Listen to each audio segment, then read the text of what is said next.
Hi friends, welcome to మన Bommarillu. Upcoming రివ్యూలోకి వెళ్ళిపోదాం.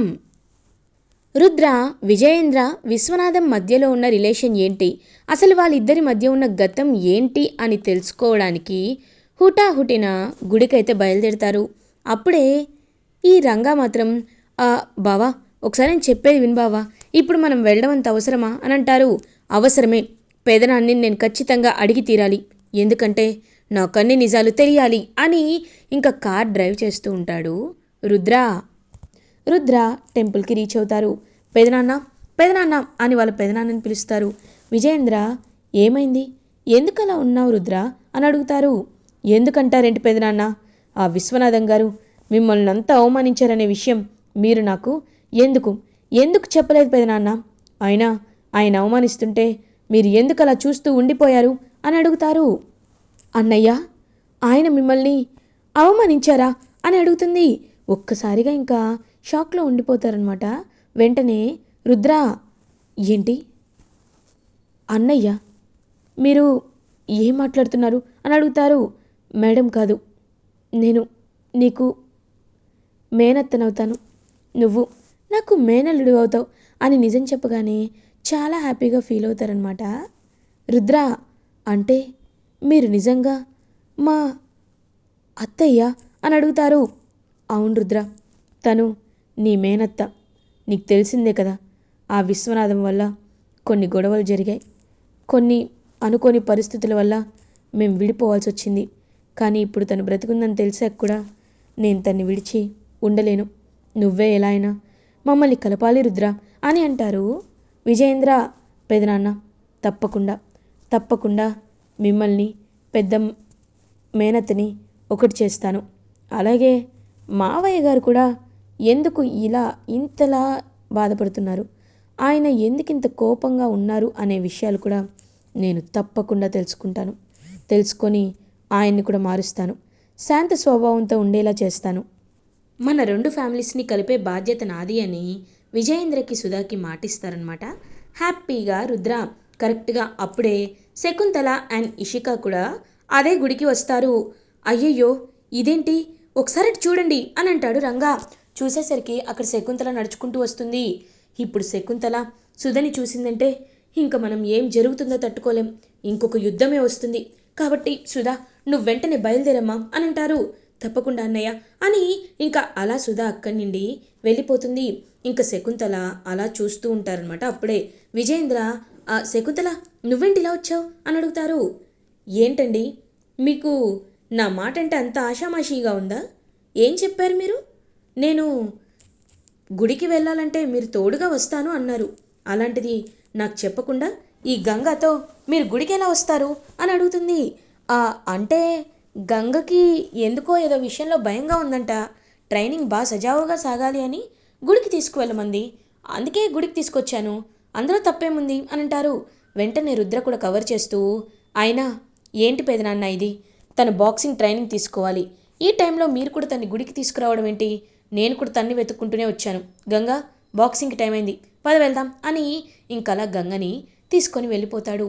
So శకుంతలకి ఎలాంటి డౌట్ రాదు. ఇషిక మాత్రం, ఏంటి మావయ్య గారి ఫేస్లో నిన్నంతా ఆందోళన కనబడింది, కానీ ఇవాళ మాత్రం ఏదో ఏదో మంచిది కనబడుతుంది, హ్యాపీగా ఉన్నారు, దీనికి ఏదో కారణం ఉంది, అదేంటో ఖచ్చితంగా తెలుసుకోవాలి అని ఇషిక డౌట్ పడుతుంది. ఇది ఇలా ఉండగా ఈవినింగ్ అవుతుంది. విశ్వనాథం అలా ఇంటికి రీచ్ అవగానే సుధా చాలా గట్టిగా అరుస్తారు. ఏంటండి మీరు చేస్తుందేంటి, మీరు మా అన్నయ్యని అవమానించారా అని అడుగుతారు. హో, అప్పుడే విషయం రుద్రన్ నీకు చెప్పేశాడా, అవునులే, ఆ గంగ ఏ విషయమైనా దాచుకోదు కదా అని అంటారు. చూడండి, మీరు చేస్తుంది చాలా పెద్ద తప్పు, అయినా మా అన్నయ్య ఎంత మంచివాడో మీకు తెలుసు కూడా ఇలా చేయడం తప్పు కదా అని అంటారు. చూడు, తప్పొప్పులు నాకు చెప్పొద్దు, ఒక్కసారి నాకు ఒకరిపై ఒక అభిప్రాయం కలిగింది అంటే అది నేను జీవితాంతం ఎప్పటికైనా గుర్తుపెట్టుకుంటాను, ఆ విషయం నీకు కూడా తెలుసు కదా, కాబట్టి ఇంకా ఎప్పుడు ఈ విషయంలో మాట్లాడద్దు, నువ్వు వాళ్ళ ఫ్యామిలీతో కలవచ్చు అనుకుంటున్నావేమో సుధా, కానీ అది మీద కేవలం కల మాత్రమే, అది నిజం కాదు అని గట్టిగా చెప్పి అక్కడి వెళ్ళిపోతారు. పాపం చాలా బాధపడుతూ ఉంటుందన్నమాట సుధా. ఇది ఇలా ఉండగా నెక్స్ట్ డే మార్నింగ్ అవుతుంది. రుద్ర, గంగ ఇద్దరు బాక్సింగ్లో ఇంకా ట్రైనింగ్ అయితే చేస్తూ ఉంటారు. అప్పుడే రుద్ర ఆలోచిస్తూ ఏమైంది సార్ అని అడుగుతుంది గంగ. ఇంకొక 2 రోజుల్లో పెదనాన్న షష్ఠి పూర్తి ఉంది. పెదనాన్న షష్ఠి పూర్తికి అత్తయ్యని కూడా తీసుకురావాలి. కానీ తీసుకురాగలనా లేదా అని డౌట్గా ఉంది. ఈ విషయం మావయ్యకి తెలిస్తే ఆయన ఎలా కోప్పడతాడో, ఎంత యుద్ధం చేస్తారో తెలుసు కదా అని అంటారు. కరెక్టే సార్, కానీ ఆయన రారు కదా. ఖచ్చితంగా రారు. కాబట్టి మనం అమ్మని పిలవచ్చు. అమ్మ ఖచ్చితంగా వస్తారు అని అంటారు. కానీ ఎలా అని అడుగుతారు. నేనున్నాను కదా సార్, నేను చెప్తాను కదా అని ఇంకా అలా హ్యాపీగా షష్ఠి పూర్తికైతే పిలవాలి అని ఫిక్స్ అయిపోతారు. సో అలా గంగ సుధా దగ్గరికి వెళ్ళి సుధాని కలిసి, అమ్మ ఇంకొక 2 రోజుల్లో మీకు తెలుసు కదా పెద్దోరి షష్ఠి పూర్తి, మీరు లేకుండా ఎలా? మీరే దగ్గరుండి పెద్దోరికి నుదుటిన్నకు పెళ్ళి తిలకం పెట్టి బాసికం కట్టాలి అని అంటారు. ఒకప్పుడు అన్నయ్యకి కూడా నేనే బాసికం కట్టాను, ఇప్పుడు కూడా నేనే కట్టాలా అని నవ్వుతూ ఉంటుంది. అవును, మీ పెద్దోరి పెళ్ళి మీరే దగ్గరుండి చేయాలి అని అంటుంది. అలా అయితే నన్ను అక్కడ వదిన చూసినా ఇక్కడ మా ఆయన చూసినా ప్రాబ్లం అవుతుంది కదమ్మా అని అంటారు. దానికి నా దగ్గర మంచి ఐడియా ఉంది, మీరేం కంగారు పడకండి అని హ్యాపీగా చూస్తూ ఉంటారు. కరెక్ట్గా అదే టైంకి గంగ రుద్ర దగ్గరికి వెళ్తుంది. సార్ సార్, నాకు ఒక ఐడియా వచ్చింది సార్. అదేంటో తెలుసా? మనం ఇప్పుడు పెళ్ళిళ్ళలో ఈవెంట్ మేనేజర్ని పిలుస్తాం కదా, కాబట్టి సుధా గారే ఈవెంట్ మేనేజర్గా పిలుద్దాం. ఆవిడకి ఈవెంట్ మేనేజ్మెంట్ కంపెనీ ఉందని చెప్దాం. అప్పుడు ఆవిడే దగ్గరుండి పెళ్లి చేయొచ్చు కదా అని అంటారు. ఐడియా బాగానే ఉంది, కానీ అత్తయ్య నమ్ముతారంటావా? శకుంతల పెద్దమ్మ గురించి నీకు తెలిసిందే కదా, మనం ఏదో ఇదంతా కావాలనే చేస్తున్నాం అనుకుంటారు అని అంటారు. లేదు, ఏం పర్లేదు, నేను చూసుకుంటాను సార్ అని ఇంకా గంగ అయితే అలా అక్కడిని వెళ్ళిపోతుంది. ఇదంతా దొంగతనంగా వింటుంది ఇషిక. విని వెంటనే వీరుకు చెప్తుంది, వాళ్ళ మేనత్తని కలిశారంట బ్రో, వాళ్ళు మాట్లాడుకుంటున్నారు. అందుకే విజయేంద్ర మావయ్య గారు ఎందుక ఇంత సంతోషంగా ఉన్నారు అనుకున్నాను. దానికి కారణం ఏంటో నాకు ఇప్పుడు అర్థమైంది బ్రో. అయినా ఒక్కటి మాత్రం నిజం, ఆయన చాలా అంటే చాలా మంచివారు అని అనుకున్నాను, కానీ ఆయన ఇంతలా పొంగిపోతారని మాత్రం అనుకోలేదు. షష్ఠి పూర్తి రోజు వాళ్ళ అత్తయ్యని, అదే ఆ మేనత్తని పిలిపిస్తారంట. ఆవిడ్ని ఎలాగో పిలిపించిన తర్వాత మనం డైరెక్ట్గా శకుంతల అత్తయ్యకి చెప్దాం, అప్పుడు యుద్ధం ఖచ్చితంగా స్టార్ట్ అవుతుంది అని అంటారు. కరెక్టే, కానీ దీనివల్ల మనకొచ్చే లాభం ఏంటి అని అంటారు. అదేంటి బ్రో, వాళ్ళ మధ్య గొడవలు పెడితే మనకి సాటిస్ఫాక్షన్ కదా అని అంటారు. లేదు, ఈ గొడవల్ని ఎలా అయినా నేను వాడుకోవాలి. అలా వాడుకోవాలి అంటే నేను ఏదో ఒక ప్లాన్ చేయాలి. అది ఏంటంటే ప్రీతికి ఆవిడ వల్లే ప్రమాదం జరిగేలా చేస్తా. అది శకుంతల అత్తయ్య కంట్లో పడేలా చేస్తా. అప్పుడు ఖచ్చితంగా మావయ్య గారిపై అటాక్ చేయించింది అండ్ ఇప్పుడు ప్రీతిని కూడా కావాలనే ఇబ్బంది పెట్టింది సుధా గారే అని తెలిసేలా చేస్తాను. అప్పుడు అప్పుడు మావయ్య గారు ఇంకా జీవితంలో వాళ్ళ చెల్లెలి మొహం కూడా చూడలేరు. జీవితాంతం ముసలాయన కుమిలి కుమిలి ఏడుస్తారు. నాకు కావాల్సింది అదే అని సంతోషంగా నవ్వుతూ ఉంటాడు వీరు. ఇది ఇలా ఉండగా మార్నింగ్ అవుతుంది. ప్రమీల సూపర్ మార్కెట్కి వెళ్ళి ఇంకా అలా తనకైతే అంటే కార్తీక్కి భోజనం వడ్డిస్తుంది. నిజంగా మీ చేతిలో ఏదో మ్యాజిక్ ఉంది మేడం, అందుకే మీరు వడ్డిస్తుంటే ఎంతో హ్యాపీగా కడుపు నిండా తినాలనిపిస్తుంది అని అంటారు. చూడండి, అభిమానం ఉంటే అదే చాలు, ఎంతైనా తినాలనిపిస్తుంది అని అంటారు. నిజంగా మీ దగ్గర నేను పనిచేయడం అది మా మా అదృష్టం అని ఇంకా హ్యాపీగా ఫీల్ అవుతారు. సార్, సడన్గా ఈ అయితే సేల్స్ అనేది ఇంక్రీజ్ అయ్యాయి, సో మనం ఒక పార్టీ కండక్ట్ చేయాలనుకుంటున్నాం అని అంటారు మక్కం. ఏంటి పార్టీయా అని అంటారు. అవును, ఇంకొక 2 రోజుల్లో మా మావయ్య గారి షష్ఠి పూర్తి కూడా ఉంది. ఆ రోజే మన కంపెనీ సేల్స్ కూడా పెరిగాయి కాబట్టి అందరికీ చిన్న పార్టీ లాంటిది కూడా ఇవ్వాలనుకుంటున్నాం. కాబట్టి మీరు కూడా తప్పకుండా రావాలి కార్తీక్ గారు అని అంటారు. తప్పకుండా మేడం, మీ పెదనాన్నగారి పార్టీ అంటే నేను ఎందుకు రాను, తప్పకుండా వస్తాను అని ఎంతో హ్యాపీగా చెప్తారు. ఇంకా అలా ఫ్యామిలీ మెంబర్స్ అందరూ పెళ్లి పనుల్లో మునిగి తేలిపోతూ ఉంటే ఇంకా సుధానైతే ఇంటికి తీసుకొస్తారు.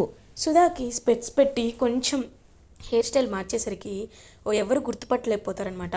ఇంకా అలా చూస్తూ ఉంటారనమాట. విజయేంద్ర ఈవిడ చాలా పేరు మోసిన హెయిర్ స్టైలిస్ట్ అండ్ ఈవిడ చాలా బాగా మేకప్ కూడా చేస్తారు.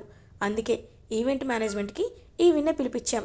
ఈ పెళ్ళికి ఈవిడ ఖచ్చితంగా అన్నీ దగ్గరుండి చూసుకుంటారు అని అంటారు. అవును, ఎలాంటి సర్వీస్ అయినా నేను చూసుకుంటాను అని అంటారు. ఇంక శకుంతలకు కూడా డౌట్ రాదు.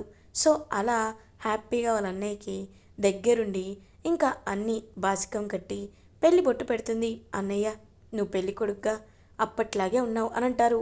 అవును మరి, నాకేం వయసు అయిపోయింది అని అంటారు విజయేంద్ర. ఇంకా గంగ నవ్వుతూ ఉంటుంది. అప్పుడే కరెక్ట్గా రుద్ర వస్తారు. పెదనాన్న, ఇదిగోండి మీ పెళ్ళికి సంబంధించిన ఆభరణాలు తీసుకొచ్చాను అని అంటారు. రుద్ర, నిన్ను చూస్తుంటే నాకు మా అన్నయ్యని చూసినట్టే అనిపిస్తుంది. కానీ ఏం చేస్తాం, అన్నయ్యని పోగొట్టుకున్నాను కదా అని పాపం రుద్ర వాళ్ళ నాన్నగారి గురించి బాధపడుతూ ఉంటారు. నాకెప్పుడు నాన్న అమ్మ లేని లోటుని పెదనాన్న పెద్దమ్మ తెలియనివ్వలేదత్తయ్య. అందుకే నేను ఎప్పుడు ఎప్పుడు నాన్న లేరని అనుకోలేదు. అందుకే ఇలా ఉంటాను అని పాపం ఎంతో అంటే ఎంతో హ్యాపీగా చెప్తారు. ఇంకా అలా విజయేంద్రకి అండ్ శకుంతలకి దగ్గరుండి షష్టి పూర్తి పెళ్ళైతే జరిపిస్తారు. ఇంకా పెళ్ళిని చూస్తూ శకుంతల హ్యాపీగా ఫీల్ అవుతుంది సుధా. ఇంక సుధని చూస్తూ ఎంతో అంటే ఎంతో హ్యాపీగా ఫీల్ అవుతారు విజయేంద్ర. అలా గంగా ప్లాన్తో సుధే దగ్గరుండి షష్టి పూర్తి విజయేంద్ర అండ్ శకుంతల షష్టి పూర్తి జరిగేలా చేస్తుంది. అదంతా చూస్తూ వీరు అండ్ ఇషిక ఇద్దరు చాలా ఇరిటేటింగ్గా ఫీల్ అవుతారు. ఇది ఇలా ఉండగా ఈవినింగ్ అవుతుంది. విజయేంద్ర అండ్ శకుంతల షష్టి పూర్తి అయితే కంప్లీట్ అయిపోతుంది. ఇంకా ఫ్యామిలీ మెంబర్స్ అందరూ చాలా హ్యాపీగా ఉంటారు. ఈవెంట్ మేనేజర్గా బయటికి వచ్చేస్తారనమాట. హ్యాపీగా సుధా వచ్చి గంగతో, గంగ, నిజంగా నువ్వు లేకపోతే ఇవాళ అన్నయ్య షష్టి పూర్తిని కళ్ళ ముందే దగ్గర నుండి చూడలేకపోయానని చాలా అంటే చాలా బాధపడేదాన్ని. ఇదంతా నీ వల్లే. నువ్వు నువ్వు చాలా నాకు చాలా హెల్ప్ చేస్తున్నావమ్మా అని ఇంకా అలా ఆలోచిస్తూ హ్యాపీగా హక్ చేసుకొని థ్యాంక్స్ చెప్తారు. అమ్మా, అలా అంటారేంటి? నేను మీ కూతురు లాంటిదన్నే కదా. అమ్మకి కూతురు కాకపోతే ఇంకెవరు సహాయం చేస్తారు అని ఎంతో హ్యాపీగా చెప్తారు. ఇంకా అలా హ్యాపీగా షష్టి పూర్తి అయితే కంప్లీట్ అయిపోతుంది. ఇది ఇలా ఉండగా మార్నింగ్ అవుతుంది. సుధా ఇంటికి రీచ్ అయ్యేసరికి చాలా కోపంగా చూస్తూ ఉంటారు. విశ్వనాథం, ఏంటండి, ఎందుకు నా వైపు అలా చూస్తున్నారు అని అడుగుతారు. అయినా నిన్ను చూస్తుంటే ఏమనాలో నాకు అర్థం కావటం లేదు సుధా. ఎందుకంటే నిన్ను వాళ్ళు అప్పట్లో ఎంత అవమానించారనే విషయం మర్చిపోయి నువ్వు నువ్వు వాళ్ళింటికి షష్టి పూర్తికి వెళ్తావా? తెలిస్తే నా పరువు పోతుంది అని నేనే సైలెంట్గా నువ్వు వచ్చేంత వరకు వెయిట్ చేస్తున్నాను. ఆ ఇంటితో ఎందుకు నీ రక్త సంబంధాన్ని తెంపుకోలేకపోయావు అని అడుగుతారు. చూడండి, ఎంతైనా వాళ్ళు నా వాళ్ళు. ప్లీజ్ ఈ విషయంలో నన్ను మీరు బాధ పెట్టకండి. నేను వాళ్ళని అనేసరికి వద్దు వద్దు ఇంకేం మాట్లాడద్దు సుధా. అయినా మీ ఆడపిల్లలకి పెళ్ళైన తర్వాత కూడా పుట్టింటి వారంటేనే మక్కువ ఎక్కువగా ఉంటుందనుకుంటా. అందుకే నువ్వు నువ్వు వాళ్ళ ఇంటి దగ్గరికే వెళ్ళొస్తున్నావు. నీకు భర్త కంటే నీ అన్నయ్య ఎక్కువైపోయాడా అని అంటారు. నాకు ఇద్దరు రెండు కళ్ళతో సమానం. ఒకరు ఎక్కువ ఒకరు తక్కువ అని నేను చెప్పలేను అని సుధా లోపలికి వెళ్ళిపోతుంది. సుధా సుధా ఛ, మారదు కదా అని అక్కడి నుండి వెళ్ళిపోతారనమాట. ఇంకా అలా విశ్వనాథం ఇదంతా పైడిరాజు అండ్ లక్ష్మి ఇద్దరు గమనిస్తూ ఉంటారు.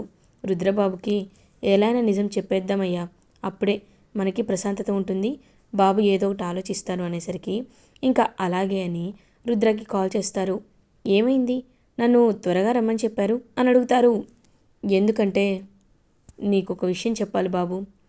మీరు గంగ వాళ్ళ అసలైన అమ్మా నాన్న ఎవరు అని అడిగారు కదా, దానికి సమాధానం మా దగ్గర ఉంది బాబు అని అంటారు. అవునా, గంగ వాళ్ళ అమ్మా నాన్న ఎవరో మీరు కనిపెట్టారా అని అడుగుతారు. అవును బాబు, మేము ఉంటుంది అతని ఇంట్లోనే. అతను ఎవరో కాదు, తను విశ్వనాథమే. విశ్వనాథమే అప్పట్లో గంగని వదిలించుకున్నారు అనేసరికి ఒక్కసారిగా రుద్ర షాక్లో ఉండిపోతారు. ఇంక రుద్ర అంటే గంగ వాళ్ళ అమ్మ నాన్న వీలేనా? అందుకే గంగకి బాక్సింగ్లో అంత ప్రాక్టీస్ ఉందా అని ఇంకా అలా షాక్లో ఉండిపోతాడు. రుద్ర, ఇలా ఎపిసోడ్ ఎండ్ అవుతుంది. ఫర్దర్ ఎపిసోడ్ రివ్యూస్ ముందుగా మీకు కావాలి అనుకుంటే మా ఛానల్ని సబ్స్క్రైబ్ చేసుకోండి. Thanks for watching.